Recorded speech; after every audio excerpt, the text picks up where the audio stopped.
کہ حدیث پاک میں تو فرمایا گیا تھا کہ دو لوگوں کی صلح کرانے کے لیے، دو لوگوں کو قریب کرنے کے لیے اگر تجھے واقعے کے خلاف بھی بات کرنی پڑے تو کر دے، لیکن دو لوگوں کی صلح کرا دے۔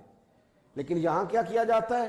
یہاں اور آگ بھڑکائی جاتی، میں تیرے ساتھ ہی ہوں جی، اور اتنا یقین دلایا جاتا ہے، اتنا یقین دلایا جاتا ہے، وہ بیچارہ مان ہی جاتا ہے کہ میرے ساتھ۔ میں نے دیکھا ہے کہ بہت سارے ناراض گروہ آپس میں قریب آ سکتے ہیں، لیکن وہ جو بیچ میں لوگ ہوتے ہیں وہ قریب آنے نہیں دیتے۔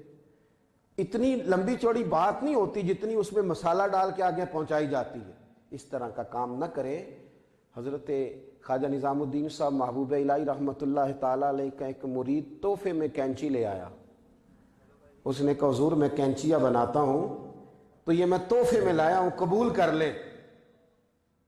تو خواجہ نظام الدین صاحب رحمۃ اللہ علیہ فرمانے لگے بیٹے اسے لے جا، مجھے تو سوئی دھاگا لا کے دے، اس لیے کہ میں کاٹنے کا کام نہیں کرتا، میں تو سینے کا کام کرتا ہوں، مجھے کینچی کی ضرورت نہیں، مجھے تو سوئی دھاگے کی ضرورت ہے۔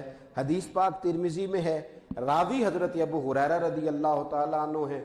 اللہ کے پیارے رسول صلی اللہ تعالیٰ علیہ وسلم نے فرمایا قیامت کے دن اللہ تعالیٰ کے نزدیک سب سے بدترین وہ شخص ہوگا جو دو منہوں والا ہے، جو دو رخ والا ہے۔ دو منہوں والا آدمی قیامت کے دن اللہ کے نزدیک سب سے زیادہ بدترین ہوگا۔